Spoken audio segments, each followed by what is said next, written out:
परमेश्वर के वचन के अनुसार हम देखते वक्त में, इधर मैं आपको समझाने के लिए,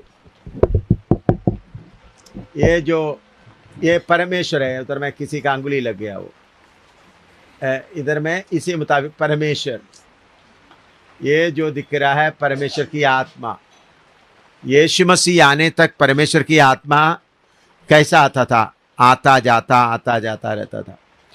ये है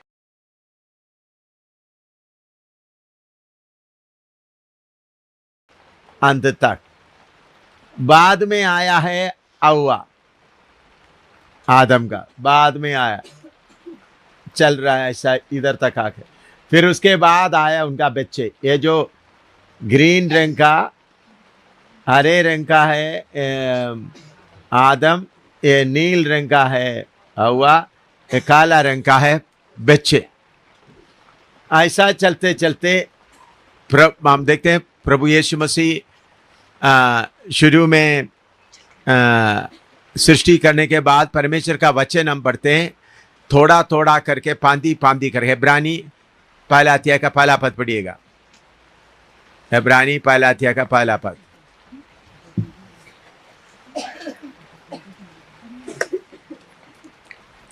पूर्व युग में परमेश्वर ने पूर्व युग में परमेश्वर ने बाप दादों से थोड़ा थोड़ा करके और भांति भांति से भविष्यद्वक्ताओं के द्वारा बातें करके इन दिनों के अंत में हमसे पुत्र के द्वारा बातें की।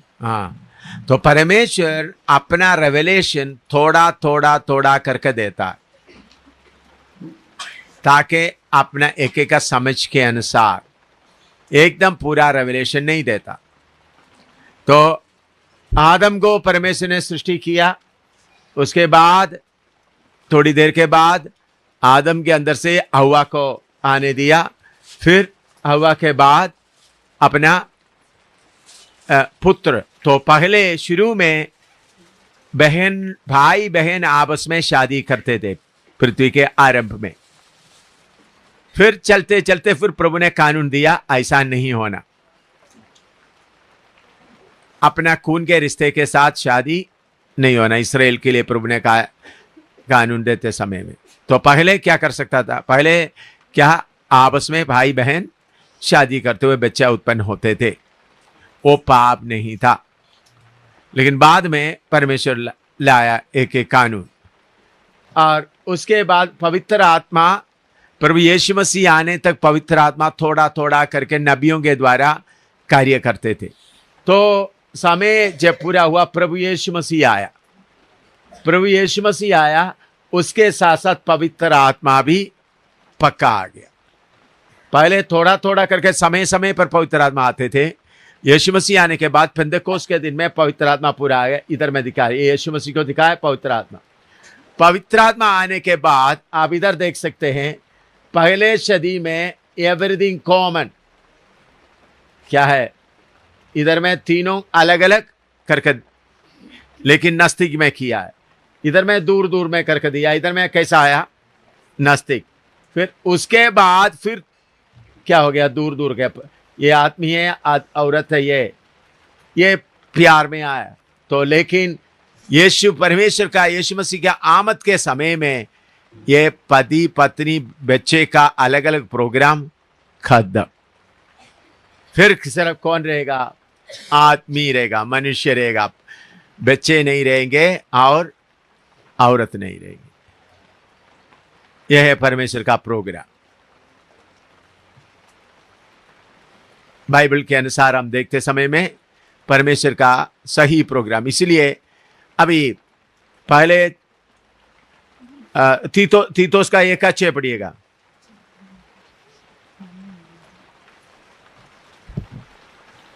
तीतोस के एक अच्छे, जो निर्दोष और एक ही पत्नी के पति हो। हाँ, एक ही पत्नी का पति। तो तब तक कितना पत्नी रख सकते थे? जितना उनको ताकत होता उतना रखता था। 10 रखें, 12 रखें, 15 रखें, 20 रखें, 40 रखें, एक एक आदमी का अपना ताकत के अनुसार पत्नी रखते थे, अपने ताकत के अनुसार। अभी आप याकूब के बारे में देखें, याकूब का बेटे हुआ, याकूब का पत्नी राहेल, लेया और फिर उनका दासियों के द्वारा भी क्या हुआ, तो इसका मतलब उनका दासी लोग भी तकरीबन पत्नी की तरह रहते थे। उस वक्त वो क्या नहीं था, पाप नहीं था। लेकिन चलते चलते फिर पहला कोरिन्थी 7 का 29 से 31 तक पढ़ो।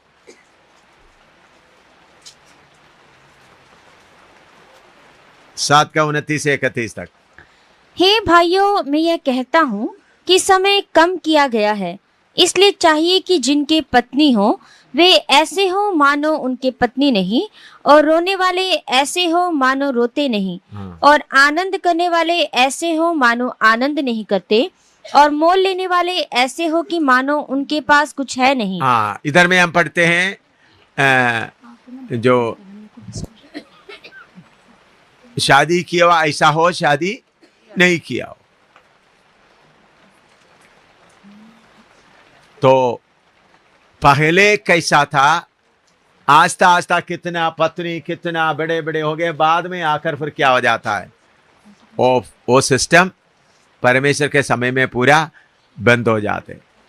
तो नया यरूशलेम में कोई शादी वगैरह नहीं है। तो नया तरतीब में ये प्रोग्राम शुरू होगा नहीं होगा करके बाइबल में कोई क्लियर नहीं बताता, इसलिए उसके बारे में मैं नहीं बोल सकता। लेकिन नया यरूशलेम में क्यों नहीं, हम लोगों को दोबारा प्रभु यीशु ने साफ बताया, स्वर्ग में ना ब्याह शादी होता है।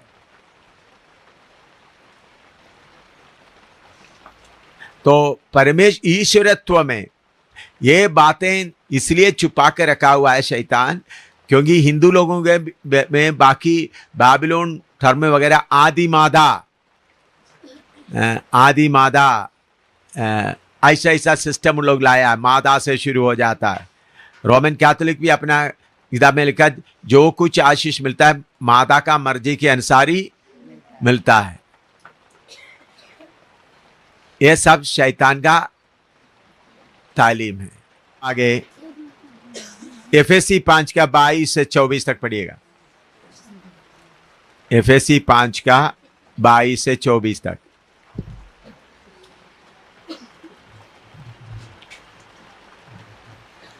हे पत्नियों, अपने अपने पति के ऐसे अधीन रहो जैसे प्रभु के, क्योंकि पति पत्नी का सिर है, जैसे कि मसीह कलीसिया का सिर है, और आप ही देह का उद्धार करता है। पर जैसे कलीसिया मसीह के अधीन है, वैसे ही पत्नियां भी हर बात में अपने अपने पति के अधीन रहें। हाँ, इसके लिए क्या जवाब देंगे आप?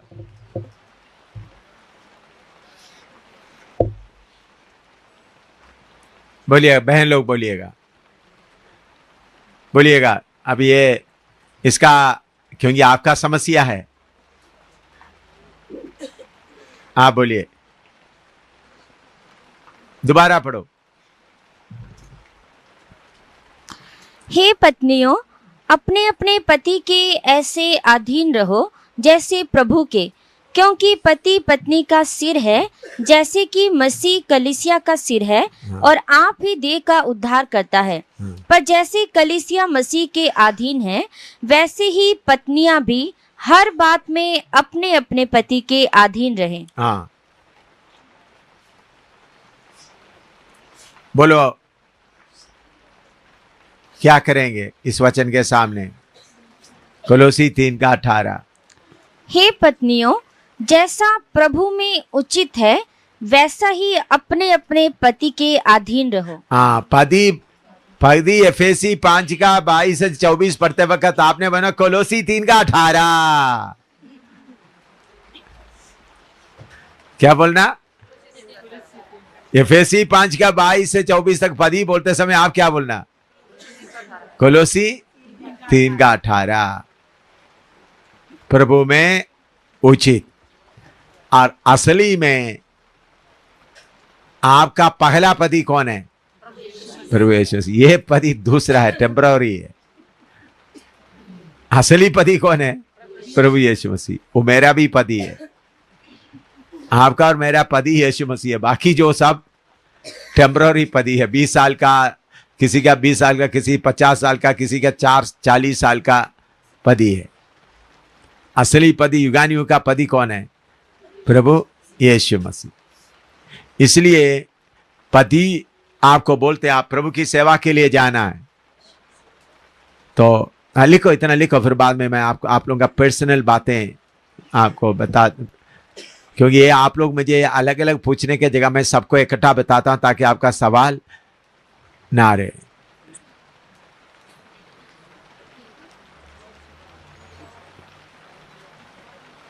लिख दिया था, फिर इधर देखिएगा। अभी इधर से जाने के बाद आप लोग घर में जाकर प्रभु की सेवा करने के लिए जाना है। आपको मालूम हो गया, रोटी बना के रहना मेरा काम नहीं है, वही सिर्फ मेरा काम नहीं है, बल्कि मुझे क्या करना है? प्रभु की सेवा करना है। तो सेवा के लिए आप परमेश्वर से पहले प्रार्थना करके मालूम करेंगे प्रभु मैं कौन सा सेवा करूं। पति पत्नी, अगर पति का भी लक्ष्य वही है, पत्नी का लक्ष्य वही है, इकट्ठा दौड़ने में कोई प्रॉब्लम नहीं है, एक दौड़ सकता है। इसलिए शादी करते समय में जरूर पूछना है तुम्हारा लक्ष्य मेरा लक्ष्य क्या है, लक्ष्य दोनों क्या होना है? एक साथ होना है। इसलिए मैंने मेरा पत्नी को सिर्फ एक ही सवाल पूछा था, तुम्हारा उम्र कितना है, तो कितना पढ़ा है, कुछ भी नहीं पूछा।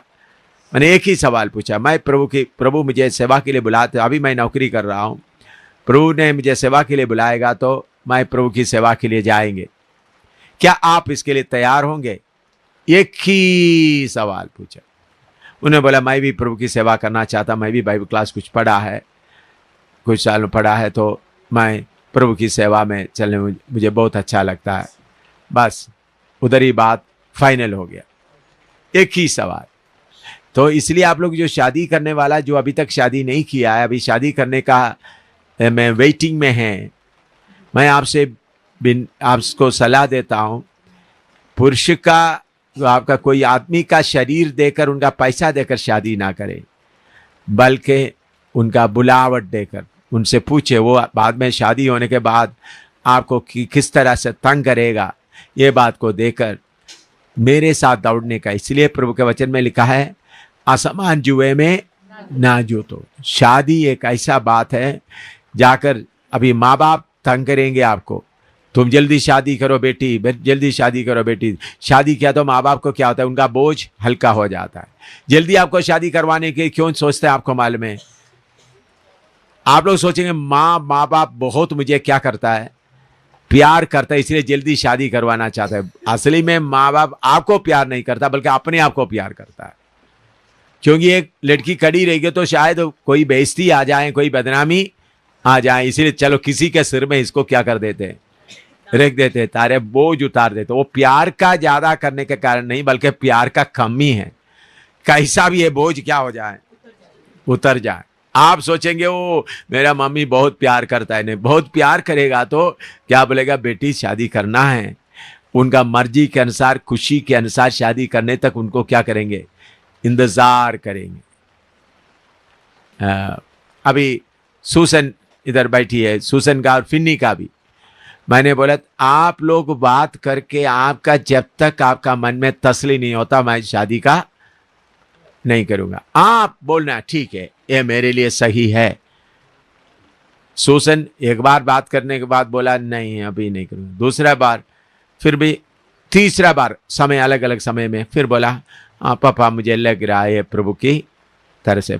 उसके बाद ही तीसरा बार जब सूसन मुझे आकर बोला पापा मुझे लग रहा है, ये बात मुझे एक फ्रेंड की तरह, मैं उनका दिल की बात आकर बताती थी, तो मुझे अभी लग रहा है ठीक है। तब तक मैं क्या नहीं किया, जबरदस्ती नहीं किया। मैं एक बात बताना चाहता हूं, आप लोग फिन्नी को और सूसन को इधर उधर देखने का मौका नहीं दिया, एक ही देखा, उस सुई को फाइनल किया, एक ही देखा, इधर उधर में देखने का। फिन्नी के लिए भी सिर्फ एक ही देखा, रिश्ता बहुत आए, प्रार्थना के साथ एक ही देखा। बेबी के लिए भी रिश्ता बहुत आए, लेकिन प्रार्थना के लिए देखा सिर्फ एक ही। रिश्ता इधर उधर से आते थे, सलाह इधर से इधर से बाकियों से एक ही देखा, उनको एक ही से बात करने का मौका मिला। और प्रभु ने उसको क्या कर दिया, उनका मन में पक्का कर दिया। ये नहीं चलो उसको देखा वो सेट नहीं हुआ तो फिर ठीक है इसको देखेंगे, ऐसा नहीं।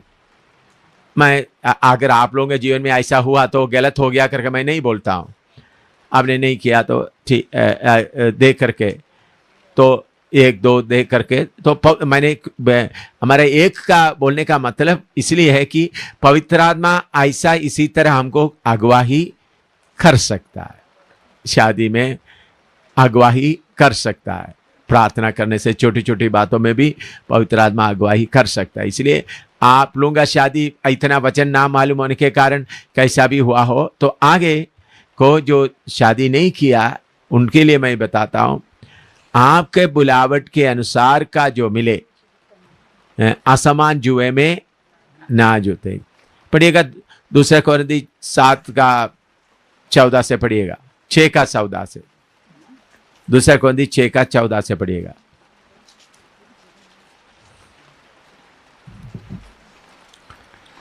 अविश्वासियों के साथ असमान जुए में ना जीतो, क्योंकि धार्मिकता और अधर्म का क्या मेलजोल, या ज्योति और अंधकार की क्या संगति, और मसीह का बलियाल के साथ क्या लगाव, या विश्वासी के साथ अविश्वासी का क्या नाता, और मूर्तों के साथ परमेश्वर के मंदिर का क्या संबंध।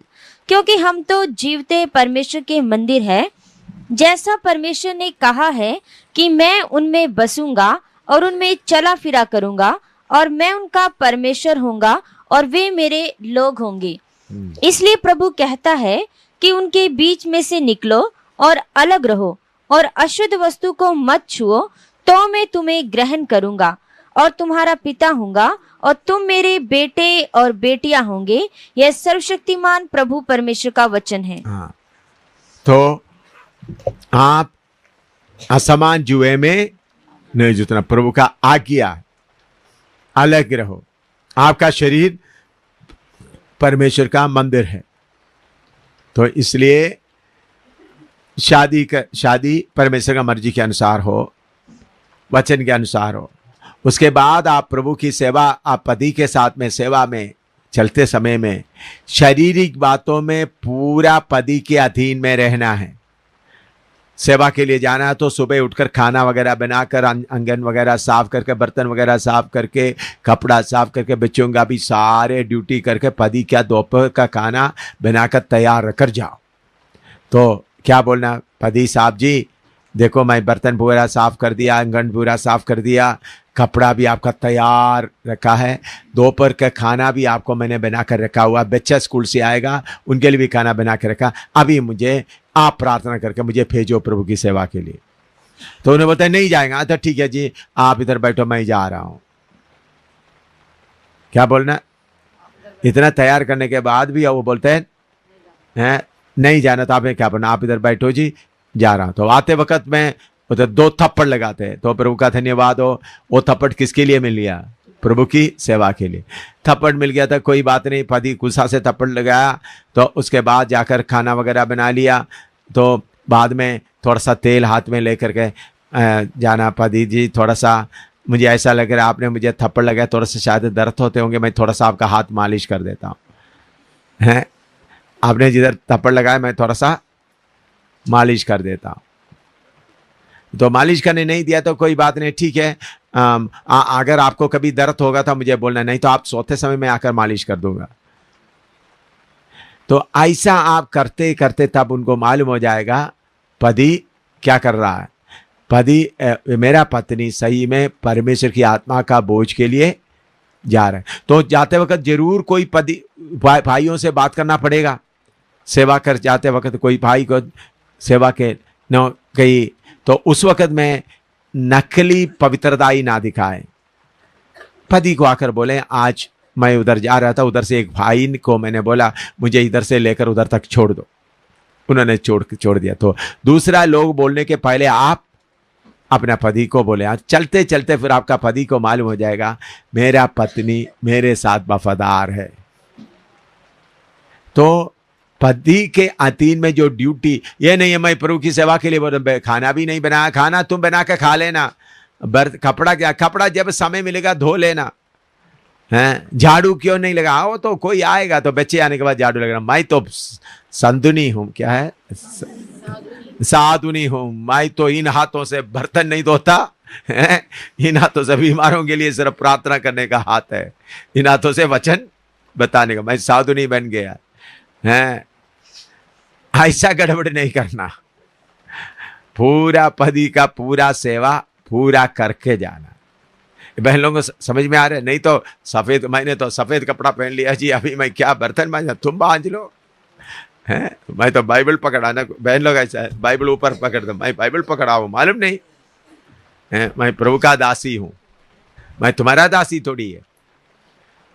ऐसा गड़बड़ नहीं करना शारीरिक बातों में। नहीं तो उन लोग बोले कि एम शामिल क्या सिखा के भेजा है, ये को पुरुष बना के भेज दिया, दूसरा कोई काम नहीं करते, कोई अधीन में नहीं। आपका घर से फोन आना है, देखो, या सेवक लोग बोलना, देखो बाइबल क्लास में जाने के बाद मेरा पत्नी पहले जैसा कोई कपड़ा नहीं मांगते, सब्जी या खाना नहीं मांगते, मैं कोई बहनों से बात करने से मेरा पत्नी खुश रहती है, और घर का काम सुबह उठकर कर लेती है, और प्रभु की सेवा के लिए भी जाती है। ऐसा आना। तो फिर भी आपका पति के अंदर शैतान कार्य करेगा ताकि आपको उदास कराए। शैतान उसके दिमाग में पकड़ सकता है।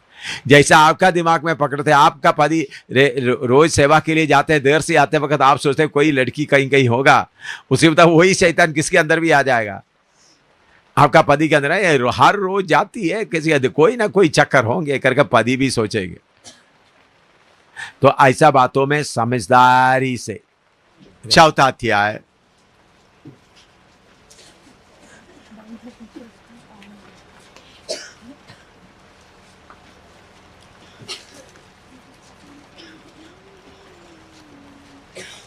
उसका 3 पढ़िएगा।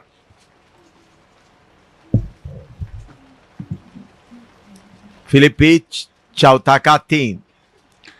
और हे सच्चे सहकर्मी, मैं तुझसे भी विनती करता हूँ कि तू उन स्त्रियों की सहायता कर, क्योंकि उन्होंने मेरे साथ सुसमाचार फैलाने में क्लेमस और मेरे उन और सहकर्मियों समेत परिश्रम किया, जिनके नाम जीवन की पुस्तक में लिखे हुए हैं। हाँ, देखिए, और एक बार पढ़िएगा। और हे सच्चे सहकर्मी, मैं तुझसे भी विनती करता हूँ कि तू उन स्त्रियों की सहायता कर, क्योंकि उन्होंने मेरे साथ सुसमाचार फैलाने में क्लेमेस और मेरे उन और सहकर्मियों समेत परिश्रम किया, जिनके नाम जीवन की पुस्तक में लिखे हुए हैं। इधर में हम पढ़ते हैं, पौलुस के साथ सेवा में सहकर्मी के तौर पर कुछ बहनें थे।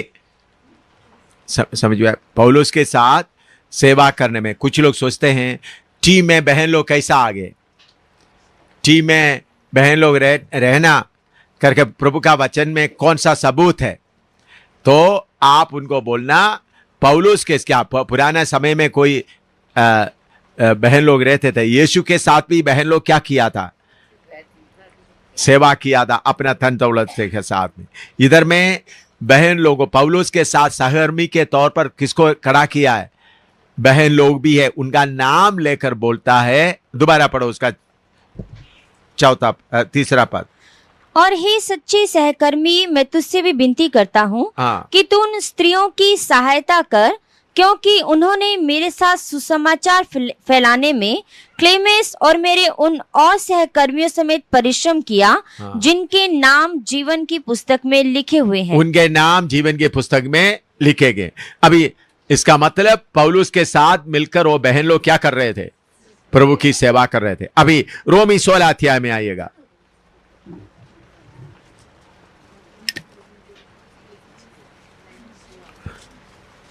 उसका पहला और दूसरा हाथ पढ़िएगा। मैं तुमसे फीबे की, जो हमारी बहन और किंख्या की कलीसिया की सेविका है, विनती करता हूँ। हाँ, उसे दो भी पढ़िएगा। हाँ, कि तुम जैसा कि पवित्र लोगों को चाहिए, उसे प्रभु में ग्रहण करो। प्रभु में ग्रहण करो। और जिस किसी बात में उसको तुमसे प्रयोजन हो, उसकी सहायता करो। क्योंकि वह भी बहुतों की वरन मेरी भी उपकारिणी हुई है। हाँ, देखिए, इधर में फेबे के बारे में बताते हो, प्रभु की सेवा कर रही थी। अभी उसका तीसरा पद पढ़िएगा। प्रिस्का और अक्विला को जो यीशु में मेरे सहकर्मी हैं, नमस्कार। हाँ, उसका चौथा भी। उन्होंने मेरे प्राण के लिए अपना ही सिर दे रखा था, और केवल मैं ही नहीं वरन अन्य जातियों की सारी कलीसियाएं भी उनका धन्यवाद करती है।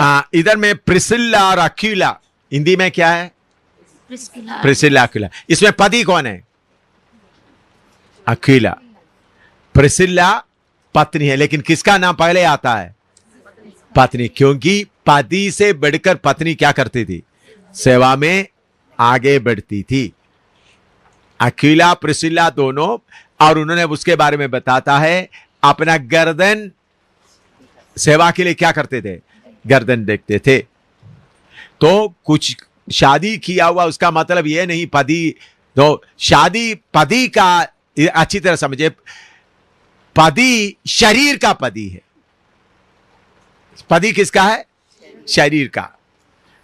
आत्मा का सेवा आत्मा में होता है। कोई सेवक को प्रभु ने खड़ा किया है, उसके साथ पत्नी आत्मा में सेवा करने में वचन के अनुसार है, लेकिन वफादारी से पति के जिम्मेवारी शारीरिक ड्यूटी में किसके अधीन रहना? पति के अधीन रहना। वचन के सेवकाई में जिसको प्रभु खड़ा किया उसके अधीन में रहना। इधर में प्रिसिल्ला किसके अधीन में रहती थी? पौलुस के अधीन में रहती थी। पति के काम के लिए किसको आगे रखते थे? अक्विला। समझ में आ रहा है? तो ये नहीं बोलना मेरा दर्शन पति का दर्शन हो गया।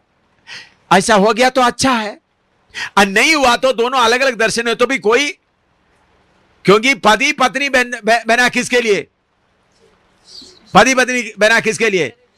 कलीसिया में आत्माओं को लाने के लिए नहीं भाई, बच्चा पैदा करने के लिए। समझ में आया आपको?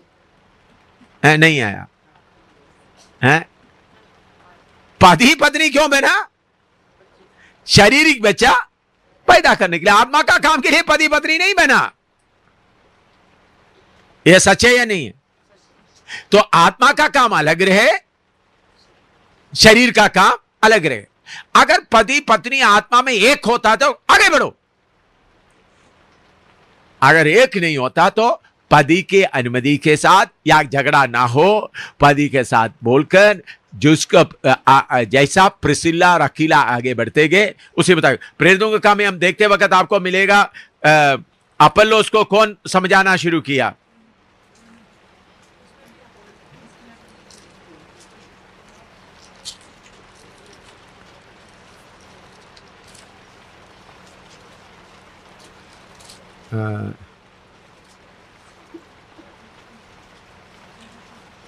कौन सा अध्याय में? 26। हाँ 26।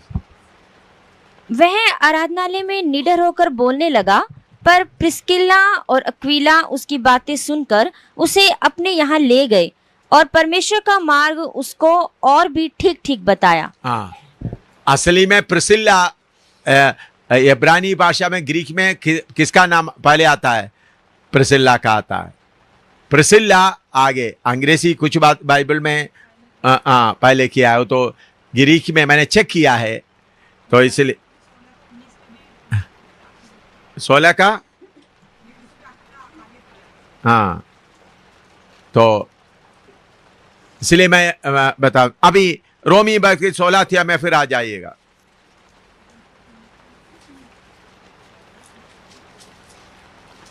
उधर में कुछ बहनों का नाम बता रहा है।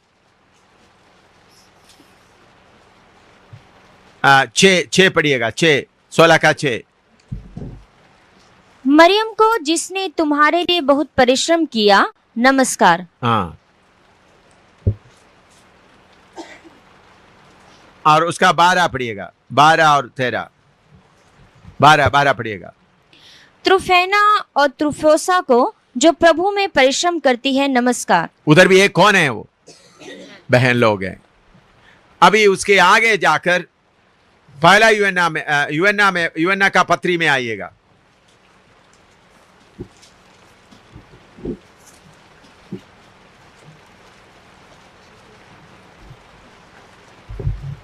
उसका दूसरा यूहन्ना पहला आयत से पढ़िएगा। दूसरा यूहन्ना पहला आयत से। मुझ प्राचीन की ओर से उस चुनी हुई श्रीमती और उसके लड़के बालों के नाम, जिनसे मैं उस सच्चाई के कारण सत्य प्रेम रखता हूँ, जो हम में स्थिर रहती है और सर्वदा हमारे साथ अटल रहेगी। हाँ, नीचे पढ़ो। और केवल मैं ही नहीं वरन वह सब भी प्रेम रखते हैं जो सच्चाई को जानते हैं। परमेश्वर पिता और पिता के पुत्र यीशु मसीह की ओर से अनुग्रह और दया और शांति, सत्य और प्रेम सहित हमारे साथ रहेंगे। मैं बहुत आनंदित हुआ कि मैंने तेरे कितने लड़के बालों को उस आज्ञा के अनुसार जो हमें पिता की ओर से मिली थी सत्य पर चलते हुए पाया। अब हे श्रीमती, मैं तुझे कोई नई आज्ञा नहीं पर वही जो आरंभ से हमारे पास है लिखता हूँ और तुझसे विनती करता हूँ कि हम एक दूसरे से प्रेम रखें। और प्रेम यह है कि हम उसकी आज्ञाओं के अनुसार चले। यह वही आज्ञा है जो तुमने आरंभ से सुनी है और तुम्हें इस पर चलना भी चाहिए। हाँ। क्योंकि बहुत से ऐसे भरमाने वाले जगत में निकल आए हैं जो यह नहीं मानते कि यीशु मसीह शरीर में होकर आया। भरमाने वाला और मसीह का विरोधी यही है। अपने विषय में चौकस रहो कि जो परिश्रम हमने किया है उसको तुम ना बिगाड़ो, वरन उसका पूरा प्रतिफल पाओ। जो कोई आगे बढ़ जाता है और मसीह की शिक्षा में बना नहीं रहता, उसके पास परमेश्वर नहीं। जो कोई इसकी शिक्षा में स्थिर रहता है, उसके पास पिता भी है और पुत्र भी। यदि कोई तुम्हारे पास आए और यही शिक्षा ना दे, उसे ना तो घर में आने दो और ना नमस्कार करो। उधर में घर में आने दो, ये बात रहकर कुछ लोग सोचते एक विश्वासी नहीं। उन्हीं दिनों में कलीसिया सब किधर किधर होते थे? घरों में होते। उधर में कलीसिया के बारे में, वो कलीसिया का अगुवा कौन था? उस बहन चुने हुए। तो मेरे प्यारे बहनों, आप लोग कलीसिया चला सकता है, आप कलीसिया चलाना है, लेकिन बपतिस्मा और प्रभुभोज देने के लिए प्रभु के मुकर्रर किया दासों का सहारा लेते हुए आप कलीसिया चलाते रहे। प्रभु ने आपको इसके लिए नियुक्त किया है। आपका सिर्फ वचन सुनाने का सिर्फ नहीं, कलीसिया चलाए, एल्डर के तौर पर कलीसिया चलाए और जगह जगह में सुसमाचार प्रचार करें। तो बपतिस्मा का बात आते समय में और प्रभुज का बात आते समय आप अपना हाथ ना बढ़ाए। तो आप लोगों को हर किस्म का सेवा करने का अधिकार। तो पुरुषों को ना सिखाना करके उधर में लिखा हुआ असली बात क्या है? पुरुषों को डिसिप्लिन मत करो स्त्री के रूप में, लेकिन स्त्री के रूप में आप नहीं करना, लेकिन आत्मा का भरपूर होकर आपके अंदर का पुरुष क्या कर सकता है? पूरा वचन अधिकार के साथ प्रचार कर सकते हैं। ये बात समझ में आया? आप अभी स्टेज में अब प्रचार करने के लिए खड़ा हो गया। शुरू में मैं मेरा अपने के लिए प्रार्थना करना करके लड़की की आवाज से शुरू हो गई, शुरू करके आस्ता आस्ता डिग्री बढ़ा करके शेर की तरह गर्जना है। पुरुष आस्ता आस्ता पुरुष आकर क्या करना? शेर की तरह गर्जना है। तो बैठा हुआ पास्टर लोग भी कांपना है। वचन कौन बोल रहा है? आपके अंदर का आत्मिक मनुष्य बोल रहा है। समझ में आए? ये है बहनों का सेवकाई के बारे में बोला हुआ बात, अगर लाइन दिया हुआ है। इसके साथ प्रेरितों का उपदेश आता है। क्या है? प्रेरितों का उपदेश आता है। ये गाइडलाइन के अलावा प्रेरितों का उपदेश आता है। प्रेरितों के उपदेश में जो बातें आपको, अभी मैं इधर जिंदा हूं, अभी आपको कोई बात मालूम नहीं तो मुझे बताएंगे, मैं प्रभु से पूछकर आपको क्या देगा, इस बात के लिए ऐसा करो। इसलिए प्रभु के वचन में लिखा है। तो प्रेरितों को उपदेश का, मैं प्रभु का मर्जी है तो मैं प्रभु अनुमति देगा तो धरीवाल में उसके बारे में गहराई से सिखाऊंगा, ताकि प्रेरितों का उपदेश वो बात समझना है तो नया यरूशलेम में आप देखें तो उनको 12 गेट है, 12 गेट के साथ अंदर जाना। उसके अलावा नया यरूशलेम का बुनियाद 12 पत्थर है। उसके साथ साथ पहला सदी के कलीसिया प्रेरितों का उपदेश सुनते हुए आगे बढ़ता है। तो समय समय पर प्रभु जगह जगह पर प्रेरितों को खड़ा किया है, उनको अधिकार भी दिया हुआ है, उनका उपदेश भी आप मानना होगा। ऐसा प्रेरितों के द्वारा ही आप क्या हो सकता है, सिद्ध हो सकता है। परमेश्वर के राज्य में प्रवेश करने के लिए दरवाजा एक ही है, सिद्ध होने के लिए कितना गेट है? 12 गेट है सिद्ध होना। इसलिए प्रेरितों का उपदेश, समय समय का प्रेरितों का उपदेश भी आप सुनकर, मैं सिर्फ बाइबल मानता हूं, मैं यीशु को मानता हूं, तो सिद्ध नहीं होगा। सिद्ध करने का काम कौन दिया है? प्रेरित लोग।